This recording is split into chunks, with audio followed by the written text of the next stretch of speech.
Hallo ihr Lieben und herzlich willkommen zu diesem neuen Video. Das Mal zeige ich euch die 3 besten Schneideffekte. Der Effekt Nummer 3 ist der Effekt, dass ich zum Beispiel rauszoomen kann oder dann drüllen ganz schnell. Aber warte, nicht so schnell, ihr werdet trümmelig. Danke, okay.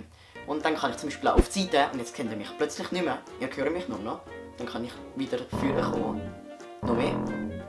Komm, noch mal ein bisschen mehr. Nein, das war zu viel. Auf die andere Seite. Noch mal ein bisschen mehr. Du kannst auch grössere Schritte machen, gell? Noch ein bisschen mehr.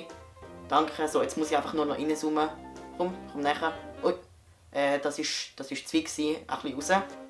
Nochmal ein bisschen. So ist gut. Der Effekt Nummer 2 ist, dass ich mir alles, aber wirklich alles kann zu einem Hut machen. Zum Beispiel ein Auto. Jetzt kann ich so hin und her gehen. Und dann tut es einfach mich verfolgen, weil ich kann ja eigentlich auch an. Aber nur im Programm und im Video, aber sonst nicht. Und dann könnte ich zum Beispiel, was könnte ich noch nehmen? Ich könnte zum Beispiel einen normalen Hut könnte ich auch nehmen. Ein normaler Hut wäre auch gut. Oder ich könnte eine Kamera nehmen. Oder dann könnte ich ein Haus nehmen und dann könnte ich mich so bewegen und tanzen.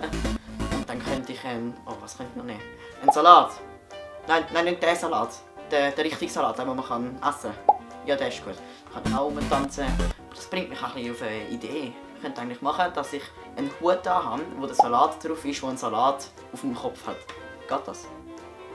Oh mein Gott, das sieht so cool aus.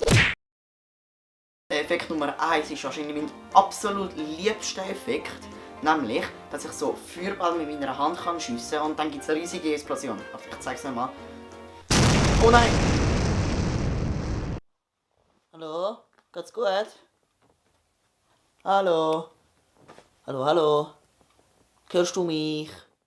So, das wäre es auch schon mit dem Video. Ich hoffe, es hat euch gefallen, wenn es irgendetwas Komisches war. Aber wenn es euch gefallen hat, dann lasst euch einen Daumen rauf da. Und dann würde ich auch schon sagen, sehe ich euch das nächste Mal. Tschüss! Oh mein Gott, das hat sich gereimt. Aber wenn es euch gefallen hat, lasst einen Daumen rauf da. Und dann würde ich euch sagen, dann sehe ich euch das nächste Mal. Okay, nein, doch nicht.